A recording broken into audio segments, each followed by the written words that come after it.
Bonjour les filles, donc j'espère que vous allez bien. Donc on se retrouve aujourd'hui pour une nouvelle vidéo. Donc c'est une nouvelle catégorie qui sera sur ma chaîne, je pense.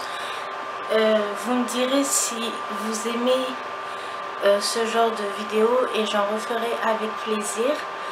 Donc cette catégorie va s'appeler, si je regarde en bas, c'est que je regarde mon téléphone. 5 ou 6 choses à faire en Guadeloupe. Donc la première catégorie, c'est 6 choses à faire en Guadeloupe gratuitement. Donc j'ai voulu faire ce genre de vidéo car je me suis dit que si vous aimeriez visiter la Guadeloupe, venir ici en vacances, qu'est-ce que vous aimeriez faire gratuitement ou payant? Donc aujourd'hui cette vidéo, ça sera une vidéo sur 6 choses à faire en Guadeloupe gratuitement. Bien sûr, il n'y a pas que 6 choses à faire, mais j'en ferai plusieurs vidéos. Donc la première chose que j'ai mise et qui est franchement, je pense que c'est pour ça qu'on vient dans les îles ou dans les pays chauds, c'est pour les plages. Donc les plages ici sont toutes gratuites. Je pense pas qu'il y ait des plages payantes, mais je vais vous dire quel genre de... Enfin moi les plages que j'aime. Donc bien sûr la plage de Sainte-Anne, c'est une des plus belles plages de la Guadeloupe. Elle est très touristique, donc si vous n'aimez pas le monde, je vous la conseille pas. Mais à faire une fois comme ça, même s'il y a beaucoup de monde, c'est sympa à faire. Et un peu en plus c'est ma ville, donc voilà. Ensuite je dirais la plage des Raisins Clairs qui se trouve à Saint-François. Donc c'est une plage avec un peu de vagues, donc pour les enfants ça va encore, mais faut les surveiller, voilà. Ensuite je vais vous dire 3 plages, mais il y en a beaucoup plus, hein. La plage de Malandure, donc ça se trouve à Bouillante, donc en bas de la Basse-Terre, enfin vers la Basse-Terre. La Guadeloupe fait une forme un peu comme ça de papillon. Je sais très mal dessiner, hein. Donc c'est une plage de sable noir. C'est très sympa aussi. Faut juste aimer ne pas voir le fond de l'eau vu que le sable est noir. Donc voilà. Ensuite, la deuxième chose à faire gratuitement, c'est les portes d'enfer. Donc les portes d'enfer, je sais plus trop où ça se trouve. Je sais que c'est en grande terre, mais je sais plus trop où exactement. Je crois que c'est vers Anse-Bertrand, mais je suis pas sûre. Donc les portes d'enfer, en fait, c'est un endroit, il y a une mini plage où on peut se baigner. Et un peu plus loin, il y a ce qu'on appelle les portes d'enfer. Donc on voit deux rochers un peu comme ça. Et là, vous voyez, il y a les grosses vagues et tout. On peut pas se baigner là, mais il y a un endroit vraiment au bord où l'eau, elle est toute calme et on peut s'y baigner. Donc c'est un truc à faire.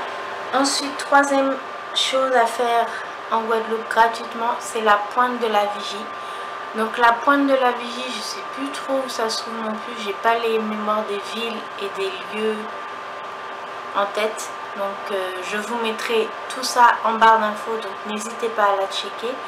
Donc la pointe de la Vigie, c'est juste un endroit où tu vois une vue de la Guadeloupe, en fait, une très belle vue. Voilà, il y a beaucoup de vent à cet endroit là, donc faites attention à vos chapeaux si vous y allez et à vos enfants, parce que le vent est assez fort quand même. On peut y aller avec les enfants, hein, je vous rassure, mais je veux dire, faites attention à ce qui court pas trop, parce que c'est... Voilà.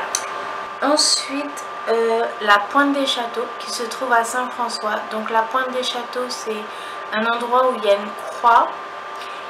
Dans l'eau, il y a des rochers et il y a une super belle vue. On peut voir la Désirade de là, donc n'hésitez pas à aller voir. C'est sur Saint-François, c'est vraiment super beau. J'y vais très souvent parce que j'adore la vue tout simplement. Je me rappelle que quand j'étais petite et que je venais en vacances ici, et même au début que j'habitais ici, il y avait un endroit où on pouvait manger dans l'eau. Maintenant ils ont retiré ça, je sais pas ça fait combien de temps. Ça fait au moins 10 ans qu'ils ont enlevé les tables qu'il y avait dans l'eau. Mais c'était bien parce qu'on pouvait manger là. Maintenant on peut plus trop manger là parce que ça tape. Vraiment ça tape à cet endroit là. Donc voilà. Ensuite il y a l'allée du manoir. Donc ça c'est le point numéro 5. Donc l'allée du manoir, c'est en fait une allée, je sais plus trop où elle se trouve. Je vous mettrai toutes les infos en barre d'infos. Hein. Donc l'allée du manoir en fait c'est toute une rangée de cocotiers. Et en fait au bout il y avait le manoir, mais je sais plus de qui, excusez-moi mais je suis très nulle pour expliquer les choses comme ça, mais en gros c'est une allée pleine de cocotiers et ça menait à un manoir, je crois. Donc voilà, c'est un truc à faire une photo là, il n'y a rien d'exceptionnel, c'est juste une allée avec des cocotiers, mais c'est génial quand même pour connaître l'histoire de la Guadeloupe. Donc voilà, même si je ne la connais pas par cœur, on va dire. Hein. Et ensuite le dernier, c'est les chutes du Carbet. Alors ça, les chutes du Carbet, c'est en fait, il faut être faut être assez sportif quand même, ou aimer la marche, parce que ça grimpe. Et quand je peux vous dire que ça grimpe. À l'âge de 10 ans, j'ai réussi à monter les 3 chutes, enfin aller jusqu'à la 3e chute qui est la plus, où on grimpe le plus quoi. Et c'est chaud, parce que je me rappelle qu'il y avait des gens à 10 ans qui me disent, quand j'avais 10 ans, qui me disaient waouh, quel courage elle a la petite de monter jusqu'en haut, parce qu'apparemment il y a des enfants qui n'arrivent pas à aller jusqu'en haut, même des adultes. Donc je vous conseille d'être en bonne forme pour monter les chutes du Carbet. Et c'est très joli à voir parce qu'il y a 3 petites chutes, il y a 3 chutes. Et c'est vraiment magnifique. Je vous conseille d'y aller pendant la saison de visite, parce que hors saison, il y a des fois, il y a une fois j'y suis allée hors saison, il n'y avait personne et du coup on s'est perdu. Et perdu. On ne trouvait pas le chemin pour aller aux chutes en fait, parce que c'est indiqué mais pseudo indiqué, vous voyez, c'est un peu la jungle. Donc voilà, mais c'est la nature et c'est le plaisir juste de faire ça en famille quoi. Donc n'hésitez pas à aller. Donc voilà, j'espère que cette vidéo vous aura plu. Dites-moi ce que vous aimeriez que je vous fasse d'autres comme vidéos de ce genre. Voilà, j'espère que cette vidéo vous aura plu. Je vous fais de gros bisous et à bientôt pour de prochaines vidéos. Bye!